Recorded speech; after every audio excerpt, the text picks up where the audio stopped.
very amused to see that I had been assigned the Sunday sermon slot since I have a degree in theology. So my beginning is to read from the Gospel of the book of President Ronald Reagan, and one of his most famous sayings. The 9 most terrifying words in the English language are, "I'm from the government and I'm here to help."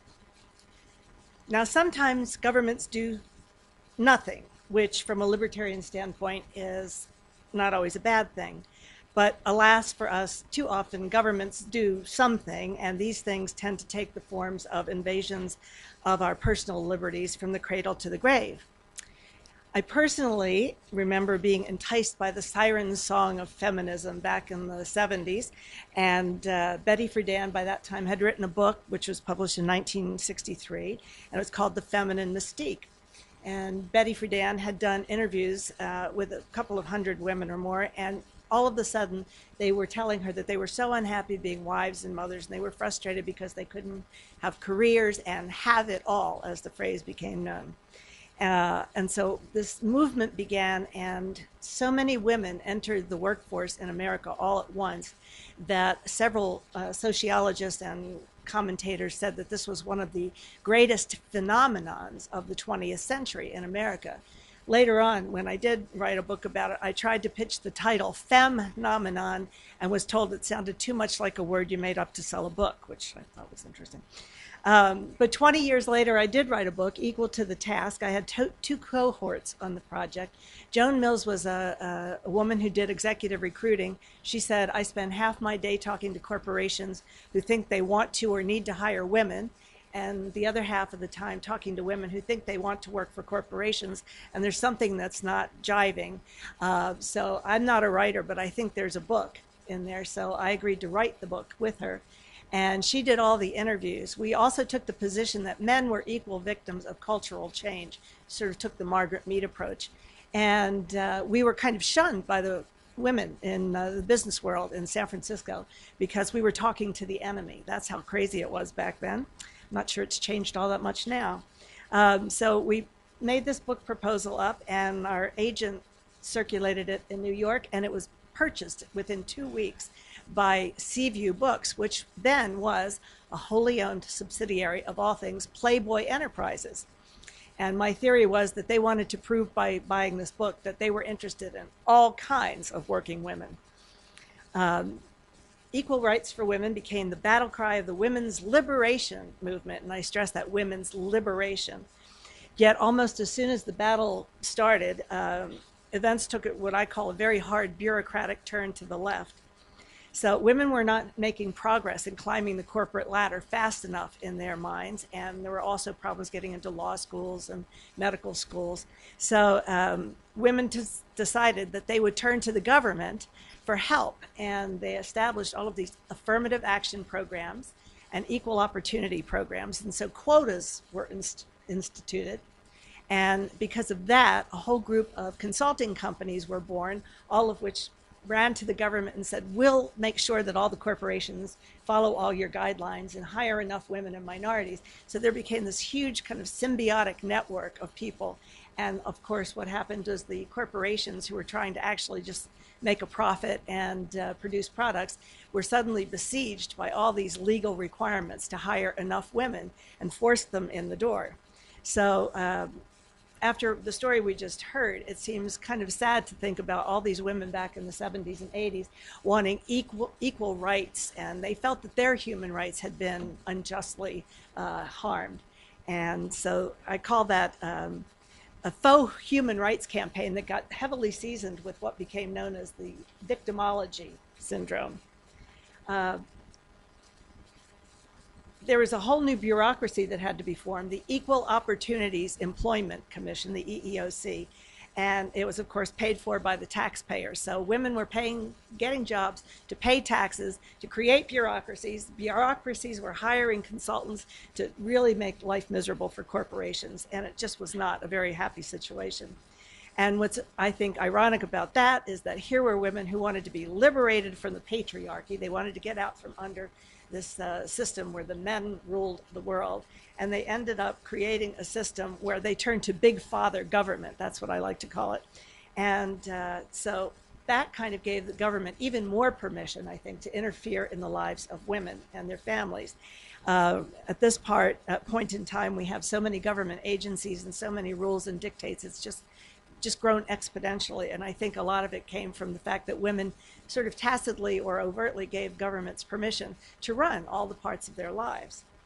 The question always comes up, why do so many women turn to progressive or statism viewpoints, worldviews? And there have been some studies about that. It's all pretty obvious. Women avoid confrontation on the whole. It's very rare that women like to actually confront things. And so having a big government take care of you and create the safety nets and be your champion, quote unquote, and do things for you is an easier way to get along in the world. And so women are sociable creatures. They're the nesters of the world. So they like the idea of socialism. They're also the caregivers of their families, so that's also kind of a quality of nesting. And that didn't really work all that well in the corporate world. We used to call that, in the book, we call it hair ribbons in the races. They were trying to get to the top of the corporate ladder, but they kept trying to wear the hair ribbons as well and be feminine. And there were whole debates about fashion, how long you should wear your skirts and all the sexist things that came up.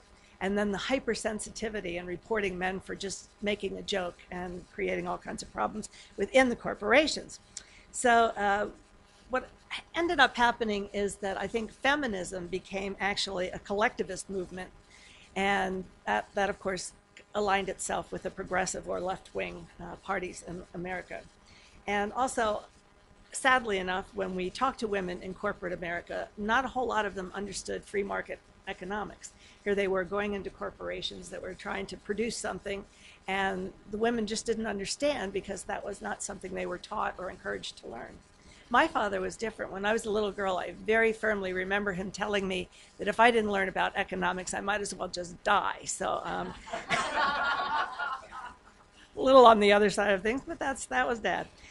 So on Thursday, our colleague Chris Lingle talked about the big food production giveaway program in India that was started up before one of the election campaigns.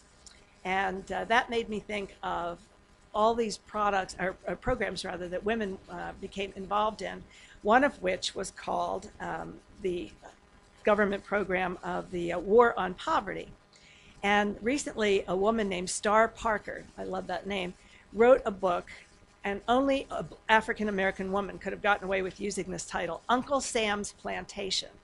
It was her expose on how the primarily Democrat Party had continued all these programs, and it actually made women more dependent.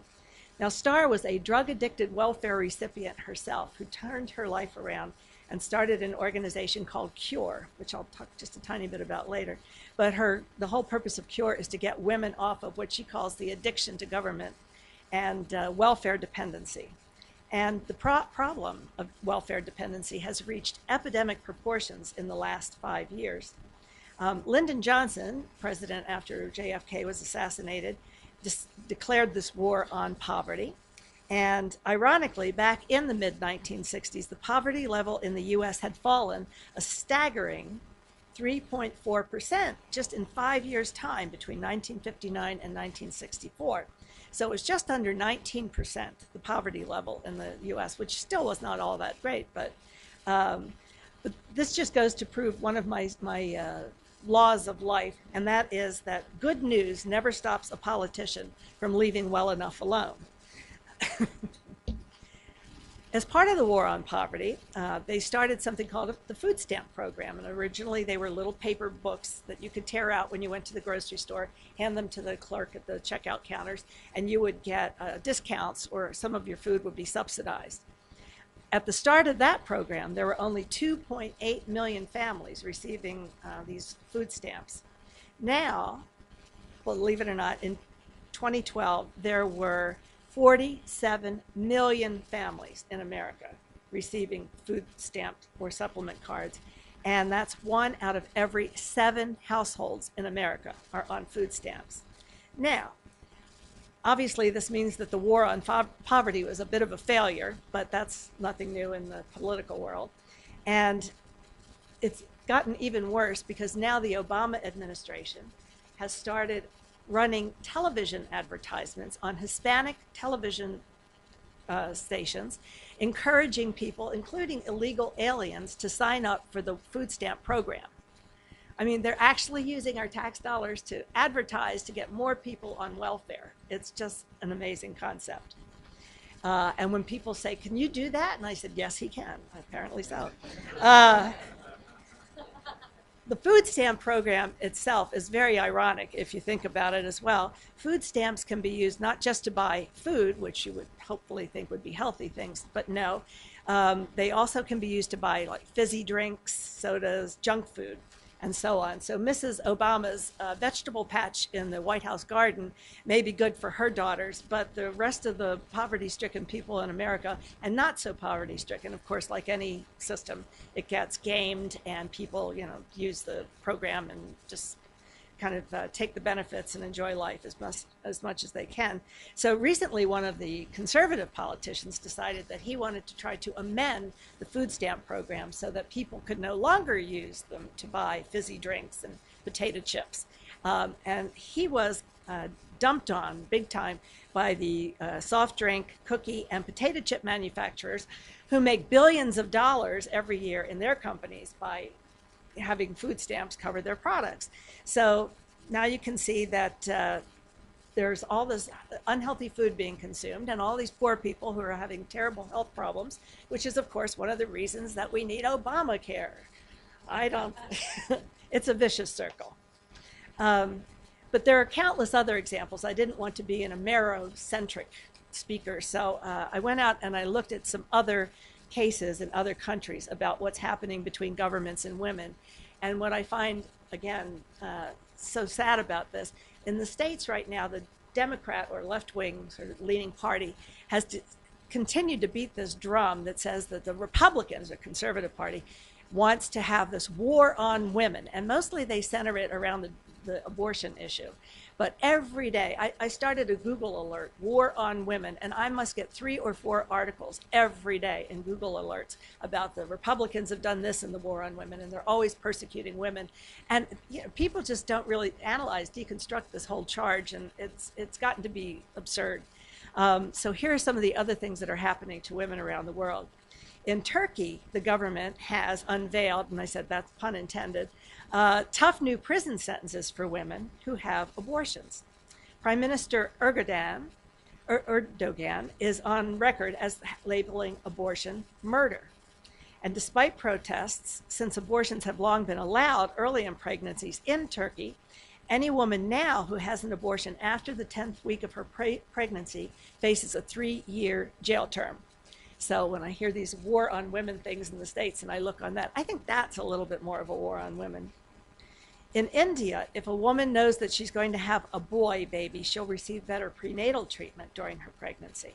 Because the Indian government, even though it's outlawed tests to determine the gender of a baby, realizes, and they've installed tough penalties for finding out the gender of your baby ahead of time, they don't have any way of keeping other countries from sending gender-determining tests into India. So that's how the parents learn, and they know if they're going to have a boy, wife gets better care. And this is the practice of getting pregnancy tests to determine gender also are very common in Bangladesh, Pakistan, and China. Now, if you add to this the Chinese government's one child per family policy, you can understand that you're having a recipe for a demographic disaster. There are too many men and not enough women. So one of the things that's being discussed is whether or not the Chinese government should investigate having a favorable stance on polygamy so that all these women can be married to a single man, and then you won't have all these unmarried women running around. And the government of Morocco is probably a good place for them to start getting consulting advice, because Morocco is now considering the legitimization of polygamous marriages. Also in the Middle East, we all know that educating young Muslim women can be hazardous to their health. We've all heard the story of Malala Yousafzai, the 16-year-old Pakistani girl who was shot in the head by members of the Taliban on her way to school. Her miraculous recovery and bravery are becoming legendary stories, a legendary story. She went from bleeding on a school bus to within a year addressing the United Nations about what was happening to young women in Muslim countries who wanted to be educated. There have been other instances where smoke bombs and other things have been done to the schools that are educating women. So, and in Saudi Arabia, although they are still not allowed to drive, Saudi women can work under Sharia law. So the Saudi government decided that because they didn't want women and men interacting, they built an exclusive city, literally a little industrial city where only women are allowed to work. And they're building a second city right now because this is such a popular system. So the name of the group that is in charge of this is the Saudi Industrial Property Authority. And the question is, were they referring to the property on which the city was built, or were they referring to the women as the property? But in any way, there also have been progressions in freedoms for Muslim women in other territories that you wouldn't think of at the top of your head. Muslim women are now allowed to wear a special kind of nail polish. They had to actually invent a kind of nail polish that followed Sharia law and proscriptions against what you could put on your body. On a more serious note, female genital mutilation has declined somewhat in the Middle East and in Africa because there have been groups going around teaching about the dangers of it, the infections, the long-term effects on the ability of women to have children. And sadly, London has now been declared the European capital for female genital mutilation. Once again, the British government realizes that it can't do anything. It's impossible to legislate against it. I mean, it's done kind of in private and within the communities. So they didn't want to appear to be doing nothing. So what they did is pledge £35 million toward the global eradication of female genital mutilation, and they're delivering this money through international aid agencies. So the United Kingdom seems to be building up quite a track record in things that they can't fix with legislation. They realize that just thousands of young girls are taken out of the country every year. In one city alone, I wrote about a couple of years ago, 2,500 young women disappeared from the educational system in Bradford, the city of Bradford, and most of those were being taken off for arranged marriages. Well, once again, as I said, the British government couldn't do anything about it. You can't legislate against that cultural practice, but they wanted to try, so they started something under the government that was called the Forced Marriage Unit. And they tried to deal with this problem, but there's not much they can do except go around to the schools and try to have community outreach programs and explain why forced marriages are not really a civilized thing to do to young people if you're living in the country. So now the girls themselves have started this underground system of passing along the information. They've come up with a way to avoid getting taken out of the country. They tell their sisters, put 2 spoons in your clothing. So when you're at the airport and you go through the metal detectors, they go off. And you're taken aside, you're separated from your parents and taken into side rooms to be questioned. And that's when you can ask for political asylum. So the girls have figured out it's the spoon system, but it seems to work. Just to show you how absolutely insane, this is the end of the spectrum of insanity for me. Muslim men who apply to be enter into British society, into the United Kingdom, are allowed, if they're already married to them, to bring up to 4 of their wives. And all of them, as soon as they arrive, are getting onto the National Health Service. And one of the benefits that they are allowed to apply for is if you know you're going to be getting married, and it's very important in the Islamic world to be a virgin when you get married, there is a surgery that can be performed which actually creates an artificial hymen. And so on your wedding night, your husband will think that he's having sex with a virgin. And the National Health Service is now actually covering that as one of the procedures. So again, the taxpayers are paying for artificial hymens. Love that one. To see how easily women can still get confused about their role vis-a-vis the government, in the Ukraine, there's a women's group named Femen, or Femen, and they take off their clothing and they have bare-breasted protests, which obviously gets a lot of press attention. And soon after they began holding these bare-breasted protests, they started to get assaulted and hit on by men. I mean, obviously, it seemed like a great invitation to the men. So here are these women. They're protesting against the government, who's filed criminal charges against the group and trying to put them in jail for unacceptable public behavior. And when the women start getting harassed by men, they turn to the government and ask them to be protected, asked that they would be protected by the government that they were protesting against. One of my culture heroines is a professor, author, and essayist, and avowed libertarian, and lesbian, I should say, Camille Paglia.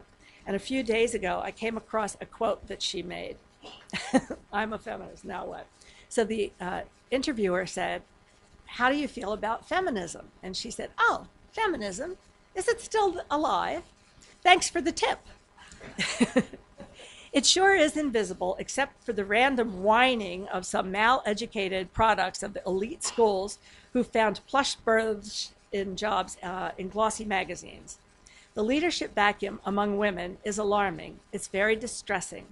For example, the atrocities against women in India, the shocking series of gang rapes, which never seem to end, have not been aggressively condemned in a sustained way by any feminist organizations in the US. I want to hear, she said, someone going crazy about it in the media and not letting up day after day, week after week. The true mission of feminism today is not to carp about the woes of affluent Western career women, but to turn the spotlight on the life and death issues affecting women in the third world, particularly in rural areas where they have little protection against exploitation and injustice. I couldn't agree more. On our first day here together, Professor Lark asked us to look at how we talked about libertarian beliefs and views to other people, and I wanted to focus just on maybe how to talk to women about being libertarians and how to get them to realize that they are libertarians. When I moved to San Francisco in 1975, as Christian said, I joined a group of 13, actually 12 other women. I was the 13th member of Women Entrepreneurs. I was asked to join by our landlady, who said, "I just joined this group called Women Entrepreneurs. There are 12 of us, and if you join and you vote for me, I'll be elected the group's first president." I said, "Well, the technical problem is I don't really own a business." She said, "Give me $500 and you can run the mail order division of my gift shop." So I gave her a check for $500, went to the first meeting, became a member of Women Entrepreneurs. We held the election. She lost. She quit the organization and never came back. And so I stayed in the group. I was new in town. I thought having 12 friends was better than nothing. So I started the group's newsletter, which was called Prospectus. And I printed the copies myself, and I handed them out to the members. And I said, "I want you all to go out into the community, find other women business owners, hand out these newsletters, and we'll see how well we can do in increasing the membership." Well, by the end of that year, we had 70 members. So we went from 13 to 70 in 12 months. And at that point, I was elected the group's second president, which really ticked off the landlady, so we had to move. And, and by the end of my first term in office, we had 370 members. And we became, actually statistically, the largest group of women business owners in all of the United States. It was an amazing adventure, and by that time I decided, well, I did so well making a little newsletter for a little group, maybe I should do a national newsletter. And I did my research and discovered that there already was one. It was called Enterprising Women. It was based in New York, and I thought, oh shucks, a New York businesswoman, she's probably very hard-hearted and very tough to deal with. But it turned out that Ava was so welcoming. She said, "I knew you were out there somewhere," and we became fast friends. And she said, "I think I want you to be my West Coast business partner and manage Enterprising Women out West." And so we're having Women in Business Week in New York. I had this vision of it, and it starts in 2 weeks. So get on an airplane and come to New York. So I got off the plane on a Sunday night, got dressed, went to the hotel where the first events were being held, and I met Ava, shook her hand, we hugged and said hello, and I turned around and there was the mayor at the time, Abe Beam, and Ava just said, "Hi, Mayor Beam, this is my West Coast business partner, Sue Easton." Oh, hi, how are you? It was just an amazing week. And we did actually get really off the ground pretty quickly at that point because President Carter started a task force on women's business ownership. He actually did do one good thing, and that might have been the only one. And why was he focused on that? Because in 1976, for the first time, the U.S. Census Bureau reported on the number of women business owners in America. And the number so staggered the New York Times that it ran the story on the front page of the Sunday New York Times, right in the center. 250,000 women own businesses in America. This is mind-blowing to the general public, apparently. And last year, when they took the same count, there were 8 million women-owned businesses in America. Now, I mention this because if there was ever an audience that should be receptive to libertarianism, women entrepreneurs should be like #1 on the list. And the reason, of course, is that because they understand the insanity of taxation and making applying for licenses and having to follow all the crazy regulations that governments can throw up in your path. And now they've got Obamacare to deal with. A lot of companies are reducing the number of hours an employee can work to 30 because after 30 hours per week, a different section of Obamacare kicks in. So they have now all these women who are trying to make a living being employees, and they're having their hours reduced and therefore their salaries reduced because another government program is being put in place. So my advice to any of you is when you go out and you're going to have a conference like this one or any other, try to find as many women business owners as you can and invite them to come and understand what libertarianism is about, because I guarantee you those 370 women in the group when I was running it, Women Entrepreneurs, became libertarians largely. Jim Elwood knows because he lives in San Francisco. They're all over the place. And we had outreach programs. We mentored one another. It was really an amazing process. But there's another group of women who, I love this slide, never underestimate the power of an extremely pissed off woman. There's so many women I've also met along the way who decided not to go the corporate route and not to own their own businesses, but to face the problems that they saw in society. And they created all kinds of independent institutes. One of them is the Independent Institute. Mary Thoreau and her husband David co-founded that one. It's in Oakland, California. And they are now considered one of the top 50 think tanks in the US.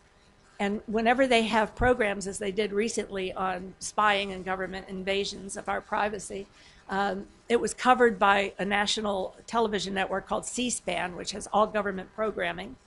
And also they have, on weekends, they run book TV and they interview a lot of libertarian authors. C-SPAN also came, as it always does, to Freedom Fest in July in Las Vegas, where there were 2,500 attendees this time around. And they covered a lot of the sessions and interviewed a lot of the libertarian authors. Another one that I've just learned about is I met Christy Hagrains. She runs the Global Press Institute. She went out to women in 26 countries, mostly developing countries, and she has come up with a program to encourage women to be reporters on the ground in their own communities. So she's developing her own flock of foreign correspondents on the ground, but they're not foreign, they're actually living in the countries they're reporting on. And now she's created a separate platform so they get paid. She's got a syndication system in place now. So here are all these women who didn't ever think of themselves as journalists, learning to write articles, turning them over to Christy, and she distributes them through her syndication platform, and they make money. So they're actually, she's empowered all these women to be reporters. She's also based in San Francisco. I mean, we are the world's largest outdoor lunatic asylum, but there are lots of interesting people you can meet there. I mentioned earlier CURE, Star Parker's group. It's called the Center for Urban Renewal and Education. And her goal is to create public policy to fight poverty. And she advocates for social policies to get women, especially, away from government dependency. Here in Europe, we have the Hayek Institute in Germany. Barbara Kolm is the general secretary, and of course, it's an Austrian economics organization. Over the summer months, Barbara organizes what she calls the Free Market Roadshow. She gets a whole bunch of economists together, and they travel from country to country, especially in former communist bloc countries, and literally holds free market seminars. Very popular, and they get a lot of good press. So our message of libertarianism is getting spread. So my brief conclusions are, feminism was, I love the bells. This is, you know, for a theologian, this is really great. I didn't pay them to do that, by the way. So my observations are that feminism was supposed to be a movement of women toward liberation, but it ended up being co-opted by leftist progressive elites, and they do little to speak out against the problem of government dependency because mostly they're running the programs that create it. And they don't seem to have very great sensitivity. I mean, women are supposed to be the sensitive ones. They don't seem to have sensitivity to the dreams and goals of women who want to be really liberated. Governments themselves and have created such diverse, intrusive policies that it's getting really crazy. They are so into micromanaging. Of course, I don't know if you know that in New York, the current mayor of New York City, Mr. Bloomberg, and his giant empire, he's just doing all sorts of crazy things. He wants to limit the size of sodas that you can get at McDonald's to 16 ounces. He had people take salt and pepper shakers off the tables in restaurants, so you had to ask for them because everyone knows salt is bad for you.